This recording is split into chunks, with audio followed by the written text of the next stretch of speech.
Well, good afternoon, everyone. My name is Les Smith. I'm with Eagle.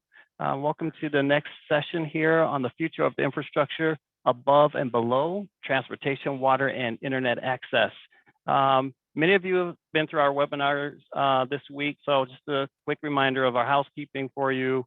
Again, all of your microphones are muted, and there's opportunity for you to submit questions here coming up on the next slide.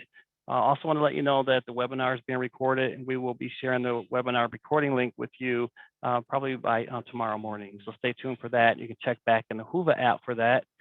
In terms of communicating with our panel this afternoon, again, as with previous webinars, you can type your questions in the Q&A box in the Zoom webinar panel, and you may also use the Whova app and type questions in the Whova app for this session as well. With that, Regina, the floor is yours, and I'm going to stop sharing for you. Thank you so much, Les. So good afternoon. I'm Regina Strong, and I'm the Environmental Justice Public Advocate.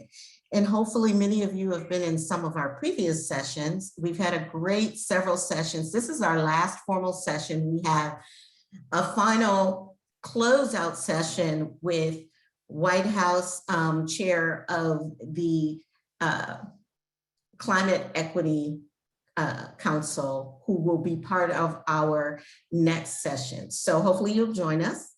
But in this session, we're going to be talking about infrastructure. So both above and below ground, but also equity in infrastructure. How do we move forward? So I'm going to ask the panelists to turn their cameras on. And I'll let you know who's going to be part of our conversation this afternoon. We've got Nina Sassy, who is the Executive Director of the Michigan Infrastructure Council and was previously the Clean Water Public Advocate. We have Commissioner Tremaine Phillips of the Michigan Public Service Commission, Joshua Edmonds, who is Director of Digital Inclusion for the City of Detroit, Aaron Kuhn, who is the Executive Director of the West Michigan Shoreline Regional Development Commission, and Justin Kimura, who is the Assistant Mobile Grand Rapids Director for the City of Grand Rapids. Good afternoon, everyone.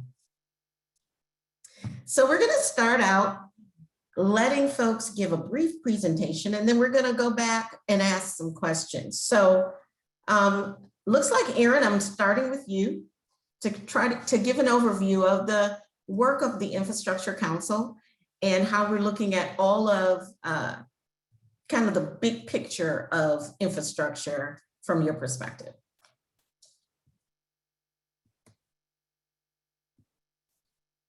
And we can't hear you, Aaron, if you're talking to us.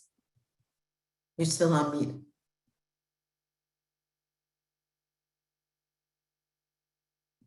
So while Aaron's getting off mute. I'm back. I'm back.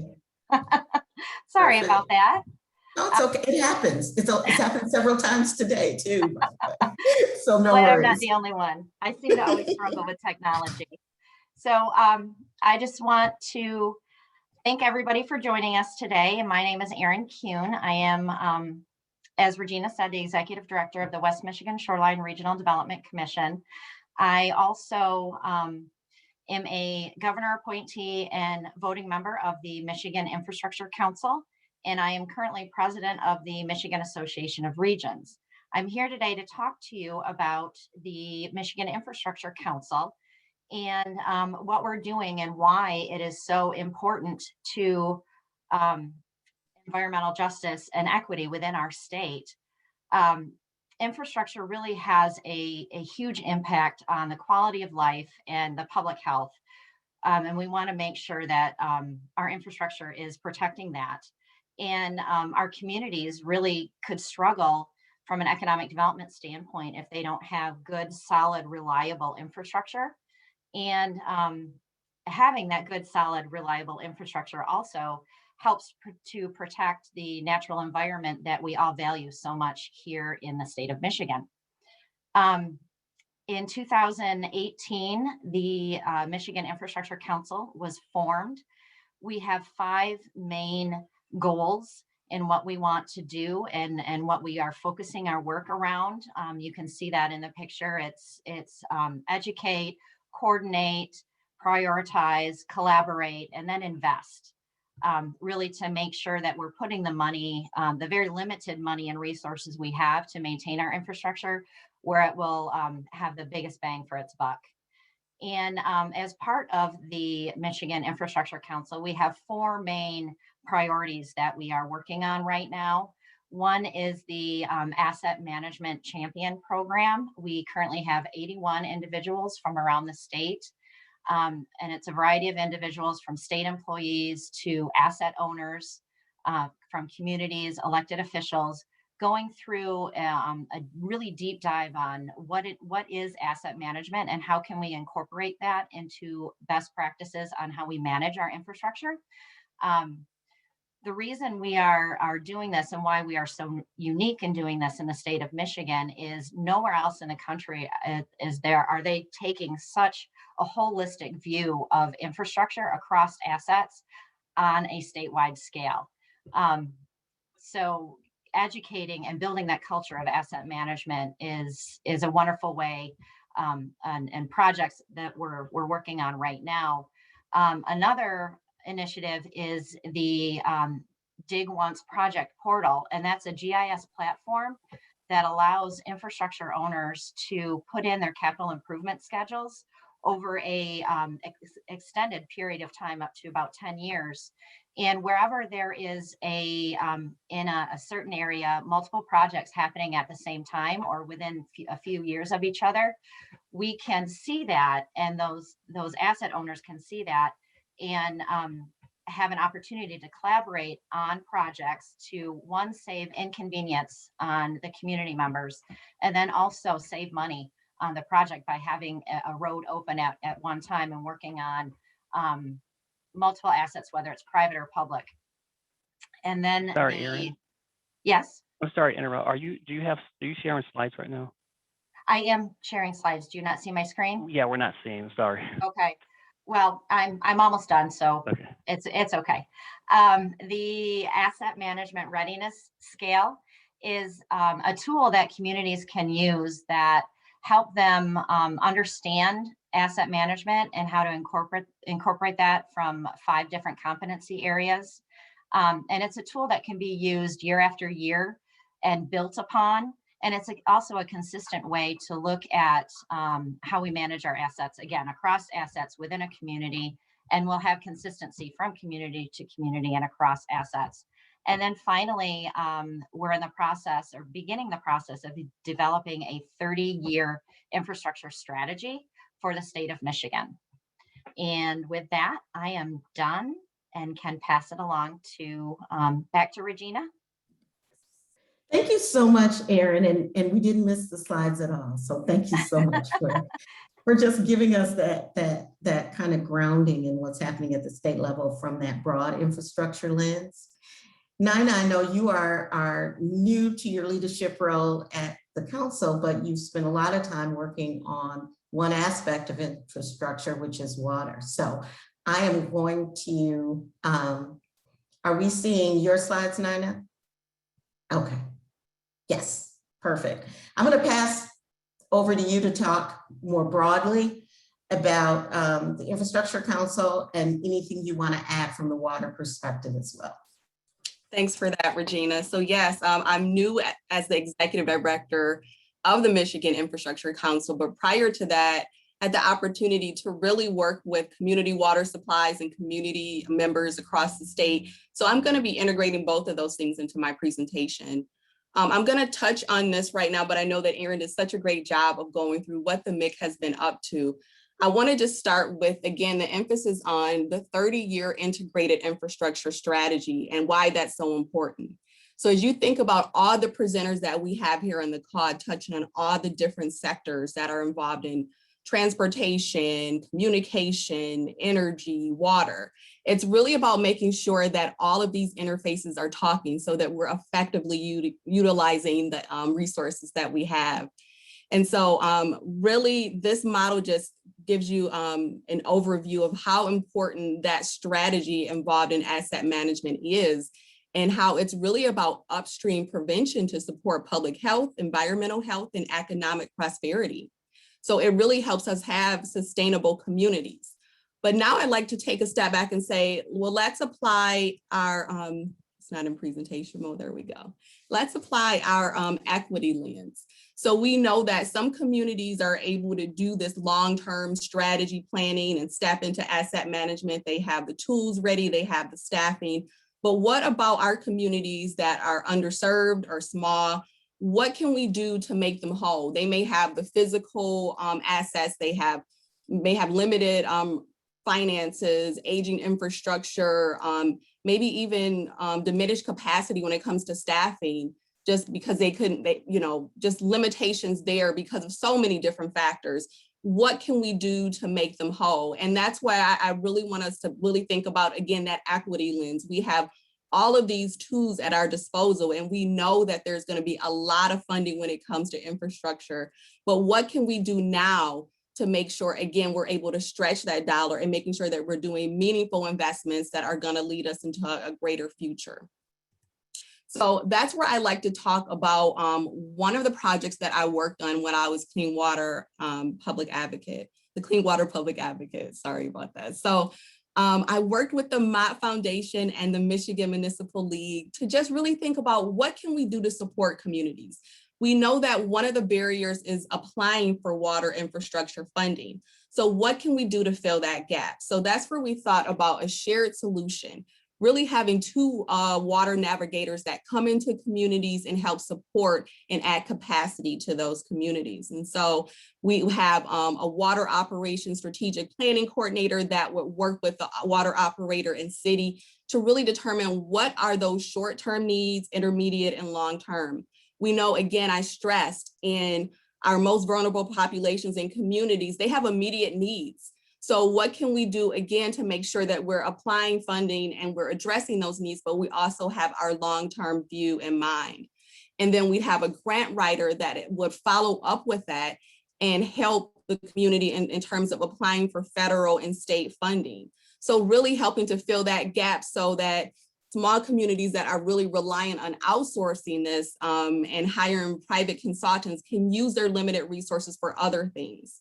So again, this is an approach that we're hoping will be launching soon, but it really helps us support communities where they need the help when it comes to infrastructure. Now, again, this was focused on water infrastructure, but these are the type of things that we need to keep in mind as we think about, again, our equity lens, meeting communities where they are and really filling those gaps. I didn't have a huge presentation there. I know we have a lot of presenters here, but again, I just wanted us to really broadly touch on the tools that we have at our disposal for infrastructure planning in general, but making sure that we're being equitable and that we're really being supporters of community that may need additional resources to make things happen. So again, thanks for having me here, Regina. I'm going to hand it off to the next person. So thank you so much, Nina. We miss you, but we're happy where you are because you bring that equity lens, and that's great. So the next person you're going to hear from is Commissioner Tremaine Phillips, really giving a broad view from the Public Service Commission of some of the things we need to think about as we move forward. So Commissioner Phillips, I will hand it over to you. Thank you so much, Regina. And I just want to triple check. Can you see my presentation okay? We can. Okay, perfect, perfect. Well, one, I'm just really excited to be a part of this panel today because we're all of us that are taking part in this discussion. Not only are we trying to inject equity into the infrastructure decisions as we move forward, but we're also trying to unravel the inequities and discrimination and systematic racism that has been placed into the infrastructure that we all are driving on, are utilizing today.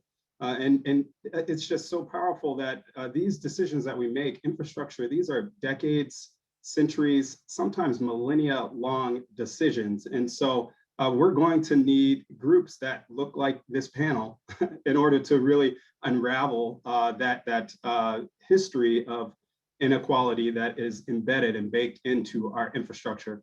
So I'll try and be as brief as I can. As one of the three commissioners at the MPSC, we are the chief regulatory agency for the electricity, gas, and telecommunications industries in the state of Michigan. And our mission is to serve the public by ensuring safe, reliable, and accessible energy and telecommunication services at reasonable rates for Michigan residents.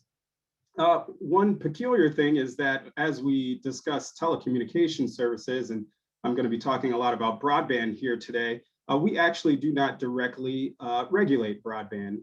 In the telecommunications arena, we regulate cable and video providers, your Xfinities, for instance. We also regulate landline providers, but we do not have direct statutory regulation over our regulatory authority over broadband companies. But we do play a significant role in access to broadband in the state. We play a role in, we provide the broadband mapping services for the state of Michigan. And during the pandemic, we released in partnership with Connect Michigan, a Wi-Fi hotspots map that allowed for communities and individuals to access broadband who did not have those services at home during the height of the pandemic.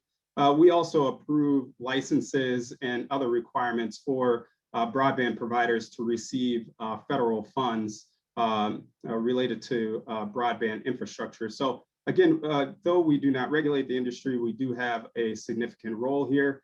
I want to briefly talk about the types of broadband service. At the top there, you can see those are non-terrestrial broadband technologies. So we're talking about mobile broadband. That's how you get broadband on our internet access on your telephone, fixed wireless, as well as satellite broadband technologies. This is becoming increasingly important as a new entrant. SpaceX and Starlink is beginning to offer broadband services to customers all across the country, and they are using lower Earth orbit satellites that the claim is to have a greater ability to provide higher speeds using that satellite technology. And then along the bottom, you're seeing terrestrial broadband connections, your cable, fiber, and decreasingly your DSL. DSL just does not offer the throughput in terms of the broadband speeds that many customers and communities are expecting nowadays. And so a lot of providers are getting out of that game. I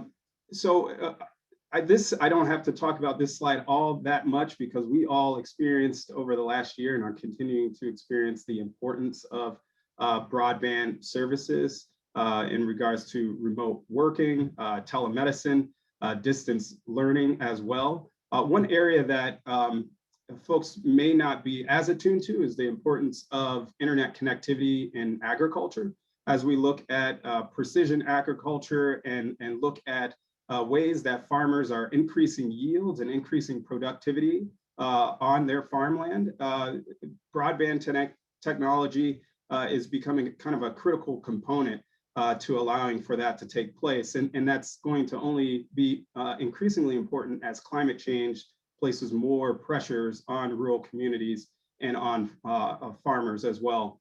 But despite these important characteristics of broadband service and what can apply to communities and to households, we still have a significant gap here in the state of Michigan. At the beginning of the pandemic, the Michigan Department of Education did a survey and found that nearly 30% of Michigan students did not have either internet access at their home or internet-enabled devices that allowed them to fully participate in remote learning. Nearly 25% of residents in the state of Michigan have not adopted broadband service, either because it is unaffordable to them or they just haven't understood the need of what it can empower them to do in their household. And then 10%, and there's an overlap between those percentage points, but 10% of households in the state do not have access to broadband because that infrastructure is not available to them in their communities. And what I want to really, if there's one thing that I can get across today during this panel, is that what we're seeing at the commission is that there is a growing interconnectivity or interdependence between the energy sector and the broadband industry and infrastructure. So we're seeing electricity companies begin to deploy broadband to their substations. So they're creating fiber rings to their substations to allow for better communication and then to enable the quote unquote smart grid that you often hear about. We have near ubiquitous deployment of AMI or smart meters here In the state of Michigan, this allows for utilities as well as customers to receive energy data remotely rather than not so long ago, we had utility professionals actually going to the meters and reading those meters in person. We have co-ops in particular who are deploying fiber infrastructure over their poles and wires. So they're offering electricity services and now beginning to offer broadband services as well. And then what I think is most important to this conversation is that we're seeing utilities more and more rely on smart technologies in the home, like smart thermostats, in order to better communicate to customers and better encourage customers to save energy during peak demand times, thereby curbing the use and demand on the electricity grid during those very expensive high usage times, but also saving customers financially on their monthly utility bills. And all of those technologies that we're talking about, those smart home technologies that are being deployed, like smart thermostats, require broadband connectivity in order to be able to be fully enabled and utilized.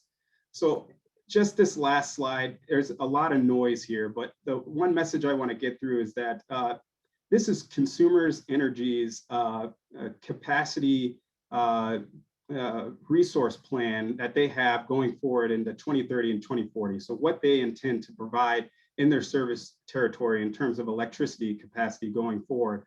And what you see here is that in 2030 and 2040, nearly 1/5 of that capacity is being supplied by energy efficiency. Energy efficiency are demand response resources. So these are resources like smart thermostats, like other energy management resources that are being managed within the households of consumers here in the state of Michigan. And so if we really want customers to fully benefit from this clean energy transition, if we really want all customers, regardless of their geography, regardless of their income, to be participants in decarbonization and this clean energy transition, we're going to have broad, ubiquitous broadband availability in order to empower these devices and in order to empower the utilities to be able to meet these very ambitious clean energy and decarbonization goals.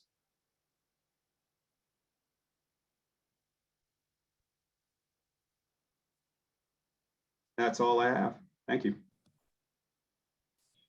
Thank you so much, Commissioner Phillips. And you know, as we do these presentations and as we talk, and we'll have greater conversation, I think for every aspect, it's very important that we ensure that communities can actually avail themselves of it, right? To your point about, you know, broadband and how can, you know, kids who need it for school and communities who may not have connectivity now, how can they gain that? So in the city of Detroit, Joshua Edmonds is the digital inclusion director. So I'd love to hear what Detroit's thinking when it comes to connecting everyone. So Joshua, you're up.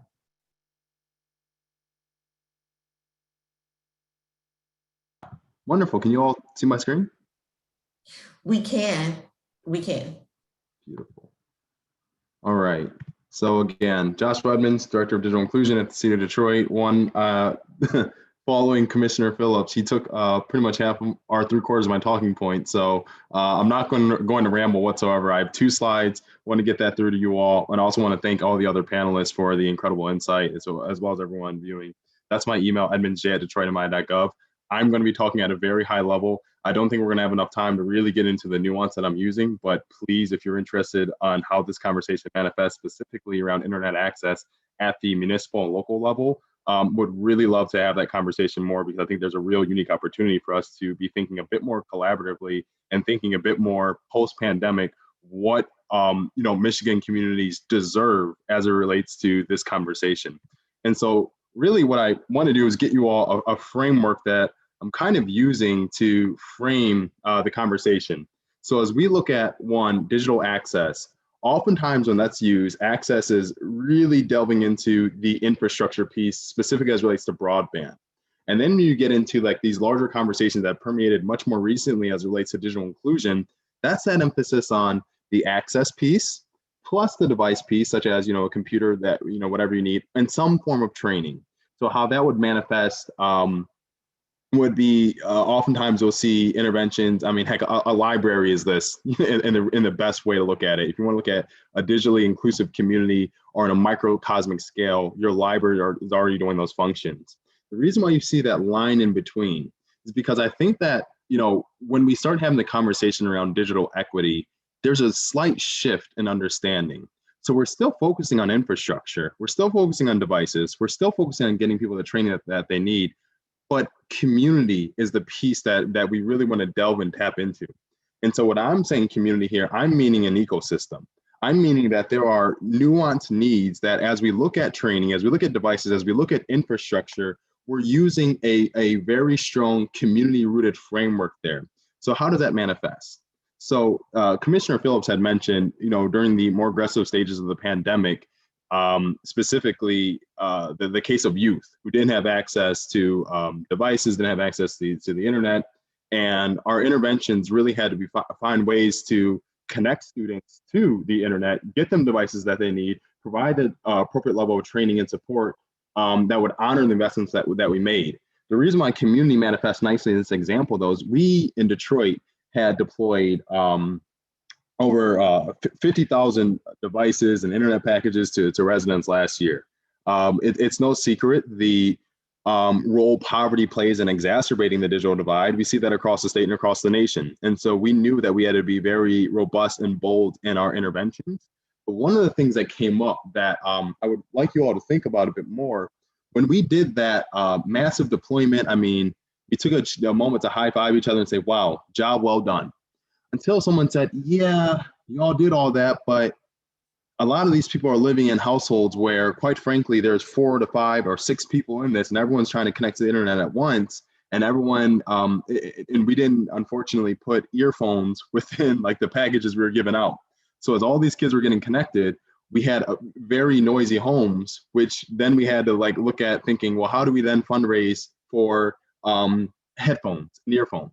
And while that might seem like a small example, use that as a lever of understanding the larger issue here. When we talk about digital equity, it really has to be rooted in the community. It really has to be rooted in certain values where, quite frankly, we're not getting it wrong, or we're not necessarily saying, let's provide digital inclusive support in the form of infrastructure, devices, and training, and then like deploying that to communities. Whereas let's let community oftentimes dictate ways that infrastructure and devices and training are then provided within that. That's again, a higher level framing. I can go much deeper into what I mean by that, but I hope it's clear enough to advance to the next piece, which is digital empowerment.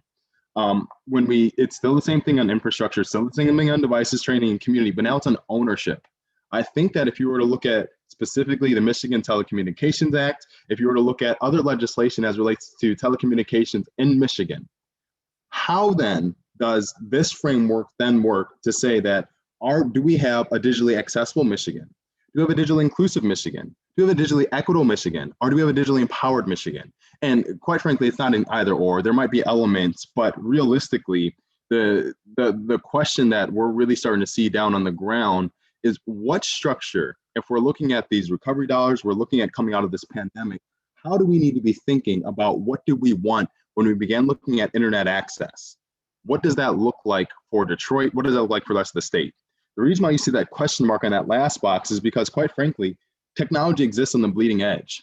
Telecommunications is part of that conversation. So as telecommunications advance and the role of consumers and providers continues to evolve, we don't need to necessarily get stuck in thinking that, oh, we get to digital empowerment, we're done. This is going to be something that is iterative, and there's an operation there. And so in Detroit, what does that look like? Well, we have a structure. And so what we've built since I've taken my role at the city in 2019, January 2019, is Connect 313. Connect 313 is our attempt at combining the private sector, the public sector, residents, academia, pretty much every other sector we can name, into one specific organizational structure, and that is Connect 313. So in Connect 313, I'm going to go from the bottom layer up. We have 5 different committees. We actually facilitated an entire community election, and are now having residents who are now actually staffing these committees, making recommendations to expand the way that we think. Now, interestingly enough, I know that we're looking at the future of infrastructure here, and quite frankly, I don't see the difference between when we look at broadband access and what we're talking about, what you see on this screen. I believe that this is necessary infrastructure in both places, because if we just did the infrastructure piece, you'll see what Commissioner Phillips was alluding to, where yes, we have the infrastructure, but yet people still aren't able to take advantage of that. And so what we're saying is, well, how do we then accelerate that process of ownership in a way where now we have a value model associated with the infrastructure that's being deployed in these communities? And so realistically, our operation has 3 different layers. So again, this is the community layer. This middle layer, we have an emphasis on grant making and grant seeking. Pretty much what that is, we've established a Connect 313 fund where a lot of your private foundations have poured capital into this fund that then support the recommendations that are made at this level.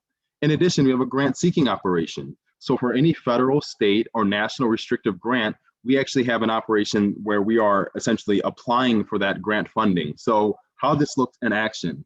Last December, we actually were able to receive about $4 million from the State's Racial Disparities Task Force. That is something where we then use that money to provide 8,000 seniors with telehealth capable devices, as well as the appropriate support and internet access. In addition, we just submitted another $1 million grant to the FCC's telehealth pilot. And so as we're looking at this, we have an operation that, quite frankly, we then don't have to worry about just the infrastructure conversation and just getting people broadband. It's actually saying, with broadband, now we can look at the various entities that spin up, or various sectors that are impacted by that, and continuously in an operationalized capacity support that work. In addition, we have a community council where anyone who lives, works, or learns in Detroit can actually weigh in on recommendations that are being made at the community level. The Joint Assembly is actually just a combination of our board and the community council. Don't worry too much about that right now.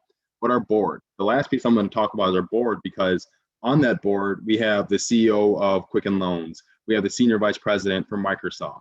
We have a number of other entities, but what we pretty much decided to do was to take entities that we knew where the digital divide would manifest in a variety of ways. So Henry Ford Health Systems on our board, because we know telehealth is a part of the conversation. TCF Bank is on our board because we know online banking is related to this conversation. We can keep going down the list of all the various entities who are serving on this board, but realistically, what we wanted to do was, as we began looking at this framework, again, we said, how do we get people to here? Because quite frankly, we're not here yet either. We're actually at a mix between here, but I think it's a really great inflection point to begin thinking about our larger bodies, such as the state, and even our regional and county bodies. How are we thinking about this? And what do we actually envision as possible? I think that, historically, we've leaned on this side of the equation when we're talking at a larger level. But I think that as we begin looking at what our communities need, this is something where we might really want to focus much more on. And this structure that I'm showing you is one way where that manifests. I will stop talking now because I really want to actually see what else other people have to say. But again, my email, edmondsj@detroitmi.gov. Would love to follow up with anyone who has any type of questions or insights. Thank you so much, Joshua, for that. Sharing what's happening on so many levels is really impressive, and we're going to come back to that. But I want to give Justin Kimura an opportunity to talk about what's happening in Grand Rapids on a totally different aspect of infrastructure when it comes to mobility and moving forward, and how are we providing this look forward as well as what we're doing now? How do we incorporate what communities need? So Justin, I will turn it over to you.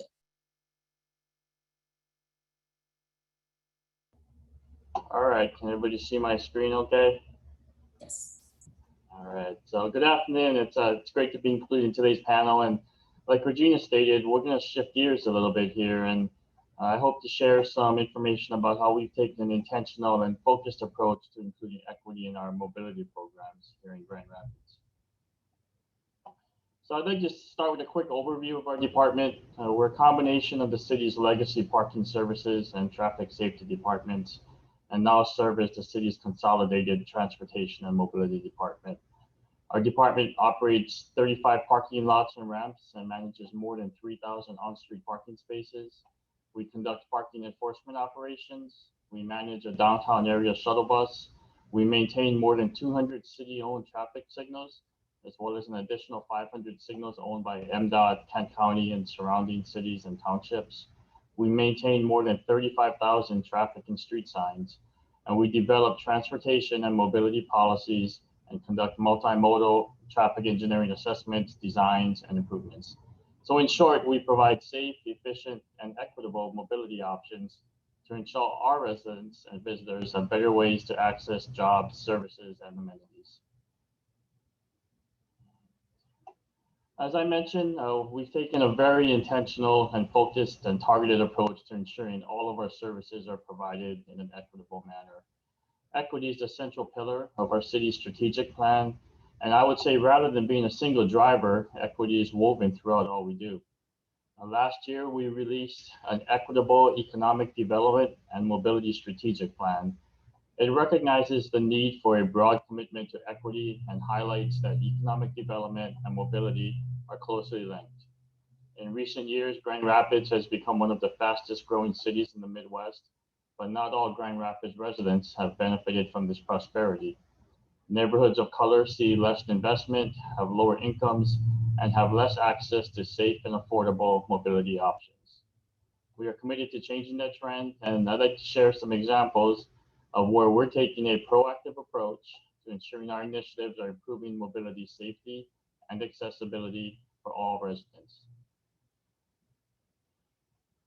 All right, so 3 years ago, Grand Rapids adopted a Vision Zero resolution with the goal of eliminating all traffic fatalities and serious injuries while increasing equitable mobility options. The Vision Zero concept originated in Sweden back in the 90s and prioritizes life and health and traffic safety design over traditional cost and benefit models. While we're making significant progress in traffic safety, we know that communities of color have many crashes that go unreported, yet they still endure higher traffic fatality rates. That vulnerable users such as pedestrians and bicyclists represent higher levels of serious injuries and fatalities, and that existing street designs were put in place to facilitate quick movement of vehicles and not safe movement for all modes of mobility. So one of the current areas where we are currently improving our traffic safety portfolio is how we administer our traffic calming program. This program is intended to provide for safe vehicle speeds in neighborhood areas. Previously, this program relied upon neighborhoods initiating a process which was lengthy, required residents to form a petition just to get their street reviewed, and relied only on quantitative data of vehicle speeds and traffic volume.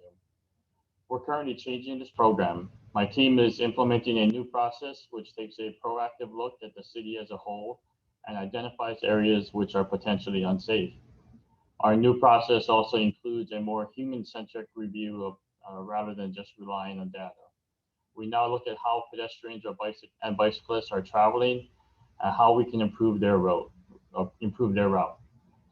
Improvements like these require additional resources, and I'm happy to report that as of this morning, our city approved our budget for the next fiscal year, and my budget for this program was increased sixfold. So moving on to my next example, in September of last year, we launched a new shared micromobility program. This program provides a point-to-point, on-demand, effective, and affordable mobility system that provides first mile and last mile connections to other transit and mobility systems. A shared system such as this provides several benefits. It is eco-friendly, and it is proven to reduce the amount of single passenger short car trips. Trips such as these, which are under 2 miles, account for about 35% of all car trips in the US, and they're a significant cause of congestion and climate change. The micromobility system helps us to promote, develop, and support multimodal corridors rather than those that are tailored just for cars. This makes it safer for all non-car traffic, including other bicyclists and pedestrians. Micromobility puts people on the street and gives them a positive view of the city, while also allowing riders to easily engage with local entities rather than driving by them. Our system provides economic potential as the shared micromobility systems are a positive factor when attracting conferences and other large-scale events. And finally, as we all know, during this recent year of COVID, things such as micromobility have proven to be a safe, socially distant, and outdoor activity. So since we launched the pilot with Spin Mobility back in September, we've accumulated more than 140,000 rides, which totaled almost 270,000 miles. The average ride time has been about 2 miles and 25 minutes, which aligns with the problematic short car trips I mentioned earlier. This summer, we'll be adding a second vendor as well as new electric assist bicycles. So in alignment with our intentional focus on equity, we have several programs to ensure that this cool new mobility option is available and affordable for all residents. We partnered with Spin to fund and develop a community pass program from scratch that provides 3 months of free rides to those who might otherwise be unable to partake in these services. This free introduction to shared micromobility can provide our residents with the means to run errands, get to a job or an interview, or just enjoy some safe outdoor recreation. Spin also offers their Spin Access program, which provides discounted rides to those who qualify for other federal, state, or local assistance programs. We recognize that not all residents have smartphones or bank accounts, and ensure they could still access these services without those amenities. Finally, our vendors are also looking to partner with local disability advocate groups to provide accessible micromobility vehicles to individuals that need them. So this final example I'd like to share today is about a local neighborhood that has not enjoyed the same amount of attention and prosperity as the rest of the city in recent times. This corridor is in close proximity to a major federal highway and industrial zoning. The area sees heavy truck traffic and associated emissions and noise. The road design, when it was built decades ago, facilitates higher vehicle speeds and traffic volumes and does not prioritize pedestrian safety. So what are we doing about this? We recently updated our truck route ordinance for the first time in almost 30 years to direct truck traffic off this corridor. To augment the ordinance, we're also partnering with a local neighborhood association on an educational campaign to inform the local industrial businesses and ask them to keep their trucks off this corridor. We piloted a transportation solutions partnership where multiple local partners developed an area-specific addendum to the city master plan to lay out what the future of this corridor should look like. And in return, we as the city provided a grant to invest in the neighborhood and provide creative multimodal transportation solutions such as artistic bus shelters, bike infrastructure, and other artistic elements such as street art, painting traffic signal boxes, all ideas that help to slow down traffic in the area. And most recently, the city obtained some extra grant funding, which allows us to accelerate the reconstruction of this corridor by several years and ensure the new corridor will be a true multimodal design and not just vehicle-centric. So like I said, we've had a couple of these recent highlights, but there's still a lot going on and we still have a lot to do to make sure all of our residents are seeing the benefits and prosperity of our growing city. So that's my presentation. I appreciate the opportunity to share some of our work today, and I'm happy to answer any questions. Thank you so much for that, Justin. There was a question in the chat about which specific neighborhood you were referring to there. In your last part of the presentation, was there the name of that area? Apparently it was someone familiar with Grand Rapids. So. It's Granville Avenue. It's in the southwest portion of the city. All right, great. Thank you so much. Thank you so much. So we've heard a lot and everyone's thinking about things from an equity lens, but how do we turn plans and thoughts into action? How do we take what we're looking at now and have real meaningful impact for people? Commissioner Phillips, you mentioned the deficit that a lot of communities are in, things like intentional highway location through, Black communities, things that have really had impact to put environmental justice communities in particular at a deficit. So we can't start at the same time, and there are a host of things. There's a comment in the questions around the impact of, as we plan for things like transportation and internet, the impact of gentrification in communities that have traditionally started from a deficit, right? And have been part of a history that both by policy and practice have been put at a disadvantage. So are there thoughts about how in the implementation stages of whether it's the broadband or transportation or even broader infrastructure, those things are taken into account, and how do we ensure they actually come out of the planning stage and become part of the implementation? So I don't know who wants to jump on that first. I know there was a lot to that question, so you can unmic yourself and answer. Well, I can just start with some brief comments. I think that's why a position like yours, Regina, is so important to have in state government, to have someone who really has the pulse of the community as a part of your mission and goal, and to help to, it can be very isolating in terms of policymaking from Lansing, especially during a pandemic. One of the reasons I took on this role was to be able to go into communities and understand the challenges and the potential localized solutions that we can help to facilitate from Lansing, and we haven't been able to do that. So again, I think it's so important to have your role at the state level, and it's also just critically important to have folks like Joshua who are, you know, part of this problem is in broadband is that again, it's not access or affordability, it's that folks don't understand how broadband can help to empower them to reach their household or their family's goals and aspirations. And so you really have to go at kind of a street by street, home by home level to understand what are the unique opportunities that broadband can help to empower in families and in communities. And you can only do that through listening, and you need organizations like and folks like Joshua that are on the ground, kind of really having in their mission that level of facilitation. Thank you for that. Anybody else want to jump in? I'll add to this, and I think I can point to a real-time example for, oh man, this is being recorded. All right, for what happens when this actually doesn't go well. So right now, many of you are already aware of the FCC's emergency broadband benefit. I am not going to pull punches here. It is a disaster. This is something where, quite frankly, there's a subsidy that is meant to be for people who need it the most during the pandemic to cover internet costs, up to $50 a month, and majority of areas $75 a month in tribal areas. Now the problem that we're starting to see is at the national level, you hear people can answer the what is the digital divide and why do we need to solve it?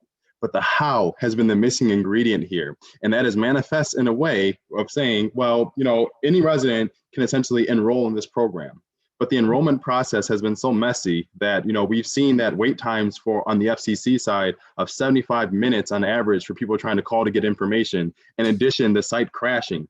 Those are the type of things that when, quite frankly, if you're not at the local level and you're not seeing how someone who's had their credit completely destroyed by internet companies who have very, very, very little trust in anybody, reaching those people, when we start talking about the future of infrastructure, that has to be part of the conversation. And so I would really strongly implore anyone, as we're talking about the what and the why, they make sense, we're there, but the how, we have to over-index on the how, especially as it relates to the future, because if not, we're going to get the same level of frustration that I'm projecting right now as it relates to any other intervention that's in the pipeline. Thank you for that, Joshua. Great. Go ahead. Add to that, Regina, just thinking from a water infrastructure standpoint, some of the frustration that you expressed, Joshua, are things that we encounter as well. And I think the key is that it's community involvement. It's about making sure we have diverse voices at the table as we think about developing programs, implementing them, and the whole process, and not just doing this one size fits all. So I just wanted to just reiterate and echo what Joshua was saying, and I definitely understand the frustration because we experience that in so many different ways. Yeah, I think that's the difference between figuring out a program, but not thinking about equity and not talking to communities about what will help them, because equity requires you to understand what people need versus just putting everything out equally. I always use, because it's the middle of the afternoon and I need a snack, I'll use the peanut butter analogy. We can't spread it all over bread like peanut butter. We have to be strategic about it. And I think when we think about how we move forward and with an equitable lens, we also have to talk to the people who we're actually purporting to help, right? So did anyone else want to address my last question? Because I'm about to segue. Justin, did you have a comment you wanted to make about that? Yeah, I wanted to comment on, I think we all agree that the communications and the community outreach is really key to determining what services we need to provide.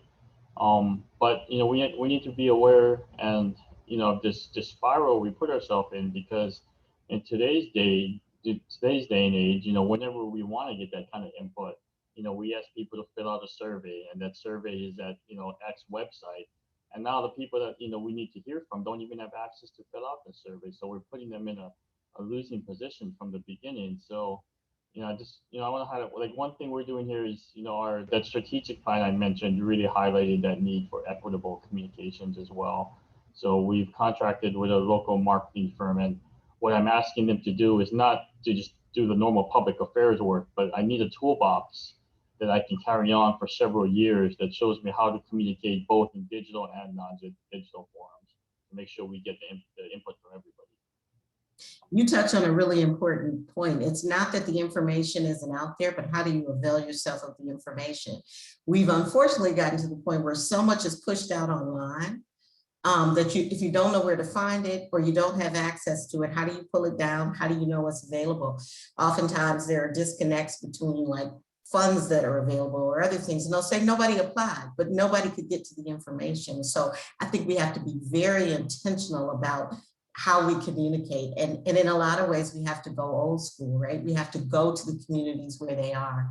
There are the Hermes principles of environmental justice organizing say, let communities speak for themselves. And unless you go to those communities, you will not know what they have to say. So I think that's really imperative in our work around all of these things: infrastructure, transportation. You mentioned, I think, Justin, when you and I talked previously about ways, and you may have touched on this and I missed it, so I apologize if you did, to the point of, people think oftentimes about, future mobility and things like scooters. If you know me, I have an aversion to scooters because I fell off one in 2019 and dislocated my elbow, but that's a whole nother story that I won't go into. But you also said there are bikes and other forms of transportation like micro mobility, ways, and then passes that have been provided for community so cost wouldn't be a barrier. Can you talk about that a little bit? Yeah, so for Grand Rapids, unfortunately, the pandemic affected, the order in which we brought those pilot vehicles in. But I think our long-term goal has always been to get the electric assist bicycles here. We think the bike share. It's hard to hear you, Justin. It's like it's fading. Yeah, I'm right next to a busy road and train station and everything else. So is that a little bit better? I just moved a little bit closer. So yes, you might have to just get right up, right up on it. There you go. So we've always thought that, the long term, that those e-assist bicycles would be the best fit in Grand Rapids. It fits the culture we have here with the outdoorsiness and, some of the downtown topography, the hills, so the bicycle is a good thing. I think the bicycles, in the industry are shown to have they're a little bit for a wider age range. Like I would never put my mom on an electric scooter, but she would hop on a bicycle any day. So, it's the nature, between the two vehicles. So we are looking to get the bikes in here. We think that's going to be the best long-term success. Talking about the community pass. So yeah, so we just wanted to make sure that, we always do like these cool pilot programs and try things out. And, not everybody gets to try them, right? The ones that get, the ones that keep trying these new things out. So we made a very focused effort to push these out, to make sure our pilot area included 75% of the city's neighborhoods of focus. And then, so we developed a community pass from scratch, and that was subsidized out of the city budget, where we bought these introductory passes that we're distributing through various community groups to give people that initial taste of this and to help them determine if this is a mobility solution that they can use in their everyday lives. And beyond the pass, then Spin as a company provides that financial assistance type of programs. If you qualify for any other type of assistance, you can get heavily discounted rates from them. And so the last thing I mentioned is that the whole technology thing. I would say most users are going to pull up a smartphone app and sign on a scooter, but we know that not everybody has that. So there's a way you can prepay and buy cash cards and not need a smartphone to rent a scooter. So thank you so much for that, Justin. And I know we had so many great presentations. We're in our last 5 minutes. And so keeping in mind that your colleagues on this panel need to talk too, I'm going to ask you each for like a closing point. We need to remember, think about things you want to see us move forward with on implementation. So I'm going to go to you, Erin, first. Absolutely. Thank you, Regina. I think we need to keep in mind that with the state of the infrastructure in Michigan and in our inner cities, that has some of the oldest infrastructure in the state. And the road right-of-ways are extremely crowded. And it has taken us decades to get into the situation we're in right now. And it's going to take us decades to get out. But I think we can learn from our past and do it better as we move forward in the future, taking things to the local level, getting that local information and utilizing asset management really can help our communities and our disadvantaged communities communicate better with their not only their elected officials, but their citizens as well, identifying level of service and what it really costs to maintain the infrastructure. And then how do we put the limited dollars that we have into projects that have the most impact for all. Thank you so much for that, Erin. Nina. Thanks. I just think we need to keep people and community in the forefront. Sometimes when we think about infrastructure, we think about all these things.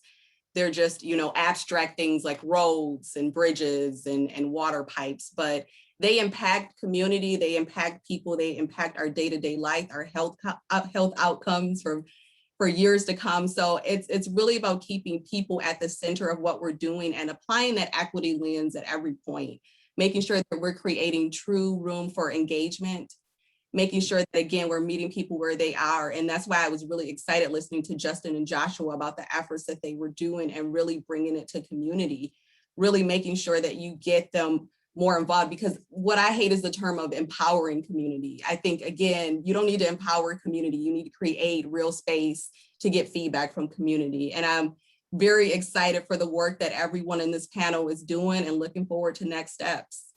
All right, thank you so much. Commissioner Phillips. Thank you again, Regina, for the invite. And I do look forward to continuing to work with everyone on this panel.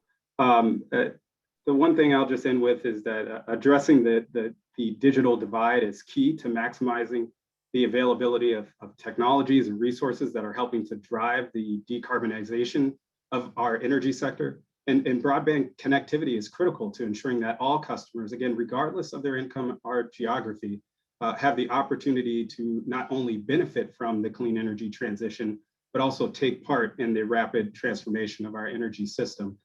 So, we need to not continue to silo broadband and see it as separate from our need and our want to advance equity and to move forward towards climate change and decarbonization goals. These are all integrated and interwoven within one another, and that is something that we're going to be working on increasingly here.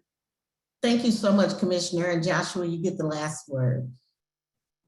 Oh, well, I'll just say, again, big thanks to everybody, to the panelists for the 200 plus attendees. And I'm very intentional about mentioning the attendees because, quite frankly, that's more than enough of all of us if we actually collectively say that we're committed to looking at the future in a more bold, innovative, equitable way. If we, just this people on this call, are committed to doing that, I think that we're going to have that shift that we want. There's no reason for us to go through a whole entire pandemic and for us to resort to older ways of thinking. So I really think that we have a really unique opportunity. The weekend is approaching. If we could just think over the weekend about what exactly we would like to see collectively and us committed into doing that, I really think we have a really unique opportunity to make something big happen here.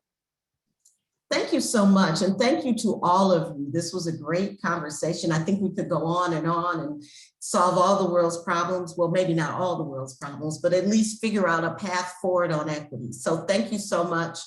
Really appreciate you. Thank you everyone for joining us. Hopefully you'll join us again at 3:30 for our final session of the day. Really, it's kind of our closing plenary. If we were in person and in the same place, hearing from Chair of the White House Environmental Quality Council, Brenda Mallory. So hopefully you will join us then. Everyone have a great afternoon.